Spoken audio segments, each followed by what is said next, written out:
সূরা calf. বিসমিল্লাহির রহমানির রহিম। রহমান রহিম আল্লাহ তাআলার নামে। কাফ। মর্যাদা সম্পন্ন কোরআনের শপথ। অবশ্যই আমি তোমাকে রসূল করে পাঠিয়েছি। একথা অনুধাবন না করে বরং তারা বিস্ময় বোধ করে। তাদের নিজেদের মাঝ থেকে কি করে একজন সতর্ককারী নবী তাদের কাছে এলো। অতঃপর অবিশ্বাসীরা এও বলে, এ তো আসলে একটা আশ্চর্যজনক ব্যাপার।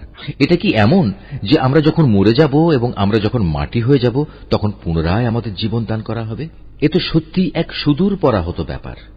আমি তো এও জানি মৃত্যুর পর তাদের দেহ থেকে কতটুকু অংশ জমিন বিনষ্ট করে, আর আমার কাছে একটি গ্রন্থ আছে যেখানে সব বিবরণ সংরক্ষিত রয়েছে। উপরন্তু এদের কাছে যখনই সত্য এসে হাজির হয়েছে তখনই তারা তা প্রত্যাখ্যান করেছে। অতঃপর তারা সংশয়ে দোদুল্যমান থাকে। এই লোকগুলো কি কখনো তাদের উপরে ভাসমান আকাশের দিকে তাকিয়ে দেখেনি কিভাবে তা আমি বানিয়ে রেখেছি এবং কি অপরূপ সাজে আমি তা সাজিয়ে রেখেছি? কই, এর কোথাও কোনো ক্ষুদ্রতম ফাটলও তো নেই। আমি জমিনকে বিছিয়ে দিয়েছি নড়াচড়া থেকে রক্ষা করার জন্য।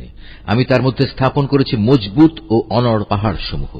আবার এই জমিনে আমি উদ্গত করেছি সব ধরনের চোখ জুড়ানো উদ্ভিদ। মূলত প্রতিটি মানুষ যে আনুগত্যের দিকে ফিরে আসতে চায় এর প্রতিটি জিনিসই তার চোখ খুলে দেবে এবং তাকে আল্লাহর অস্তিত্বের পাঠ মনে করিয়ে দেবে। আকাশ থেকে আমি বরকতপূর্ণ পানি অবতীর্ণ করেছি এবং তা দিয়ে উদ্যানমালা ও এমন শস্যরাজি পয়দা করেছি যা কেটে কেটে আহরণ করা হয়। আরো পয়দা করেছি উঁচু উঁচু খেজুর বৃক্ষ যার গায়ে গুচ্ছ গুচ্ছ খেজুর সাজানো রয়েছে। এগুলো আমি বান্দাদের জীবিকা হিসেবে দান করেছি এবং আমি পানি দিয়ে মৃত ভূমিকে জীবন দান করি। এমনই মৃত মানুষদের কবর থেকে বেরিয়ে আসার ঘটনা সংঘটিত হবে। এর আগেও নুহের জাতি, রসের অধিবাসী ও সামুদ জাতির লোকেরা তাদের নবীদের অস্বীকার করেছে। অস্বীকার করেছে আদ, ফেরাউন ও লুতের সম্প্রদায়ও। বনের অধিবাসী এবং তুব্বা সম্প্রদায়ের লোকেরাও তাই করেছে। এরা সবাই আল্লাহর রসুলদের মিথ্যাবাদী বলেছে। অতঃপর তাদের উপর আমার প্রতিশ্রুত আযাব আপতিত হয়েছে। আমি কি মানুষদের প্রথমবার সৃষ্টি করতে গিয়ে এতই ক্লান্ত হয়ে পড়েছি যে এরা আমার পুনরায় সৃষ্টি করার কাজে সন্দেহ পোষণ করছে? নিঃসন্দেহে আমি মানুষদের সৃষ্টি করেছি। তার মনের কোণে যে খারাপ চিন্তা উদয় হয় সে সম্পর্কেও আমি জ্ঞাত আছি, কারণ আমি তার ঘাড়ের রগ থেকেও তার অনেক কাছে অবস্থান করি। এই সরাসরি জ্ঞান ছাড়াও সেখানে আরো দুজন ফেরেশতা, একজন তার ডানে আর একজন তার বামে বসে তার প্রতিটি তৎপরতা সংরক্ষণ করার কাজে নিয়োজিত আছে। ক্ষুদ্র একটি শব্দও সে উচ্চারণ করে না, যা সংরক্ষণ করার জন্য একজন সদা সতর্ক প্রহরী তার পাশে নিয়োজিত থাকে না। মৃত্যু যন্ত্রণার মুহূর্তটি সত্যিই এসে হাজির হবে। তখন তাকে বলা হবে, ওহে নির্বোধ, এ হচ্ছে সে মুহূর্তটা যা থেকে তুমি পালিয়ে বেড়াতে। অতঃপর সবাইকে একত্রিত করার জন্য শিঙায় ফুঁ দেয়া হবে। তখন তাদের বলা হবে, এ হচ্ছে সেই শাস্তির দিন যার কথা তোমাদের বলা হয়েছিল। সেদিন প্রতিটি মানুষ আল্লাহর আদালতে এমন ভাবে হাজির হবে যে তাকে হাঁকিয়ে নিয়ে যাবার জন্য সাথে একজন ফেরেশতা থাকবে। অপরজন হবে তার যাবতীয় কর্মকাণ্ডের প্রত্যক্ষ সাক্ষী। একজন বলবে, এ হচ্ছে সেদিন যেদিন সম্পর্কে তুমি উদাসীন ছিলে। এখন আমরা তোমার চোখের সামনে থেকে তোমার সে পর্দা সরিয়ে দিয়েছি। অতএব আজ তোমার দৃষ্টিশক্তি হবে অত্যন্ত প্রখর। সব কিছুই এখন তুমি দেখতে পাবে। তার অপর সাথী ফেরেশতা বলবে, হে মালিক, এ হচ্ছে তোমার আসামি, আর এ হচ্ছে আমার কাছে রক্ষিত তার জীবনের নথিপত্র। অতঃপর উভয় ফেরেশতাকে বলা হবে, তোমরা দুজন মিলে একে এবং এর সাথে প্রতিটি উদ্ধত প্রদর্শনকারী কাফেরকে জাহান্নামে নিক্ষেপ করো।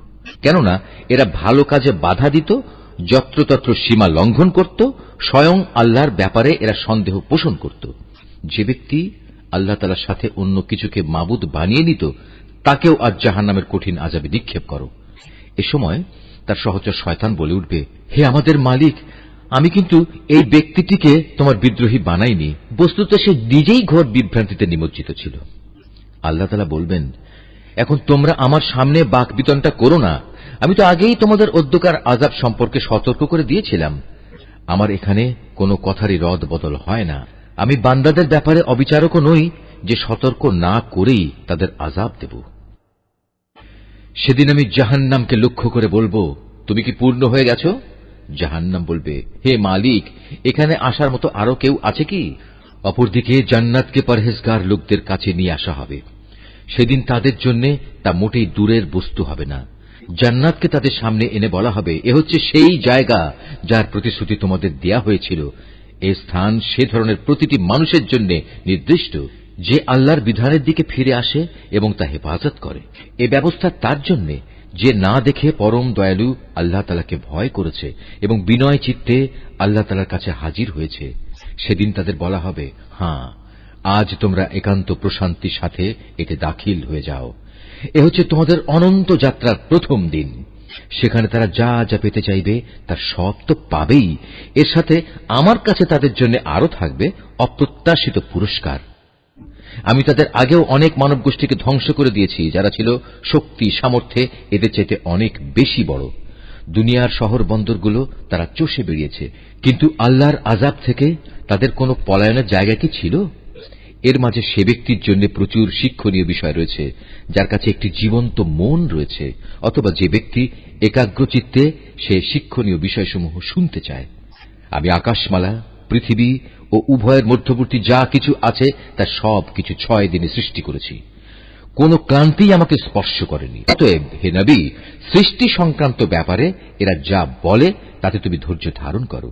তুমি যথাযথ প্রশংসার সাথে তোমার মালিকের পবিত্রতা ও মাহাত্ম্য ঘোষণা করো, সূর্য উদয়ের আগে এবং সূর্য অস্ত যাবার আগে। রাতের একাংশেও তার পবিত্রতা ও মহিমা ঘোষণা করো এবং সাজদা আদায়ের কাজ শেষ করে পুনরায় তাঁর তসবিহ পাঠ করো। সেদিন দূরে নয় যেদিন একজন আহ্বানকারী একান্ত কাজ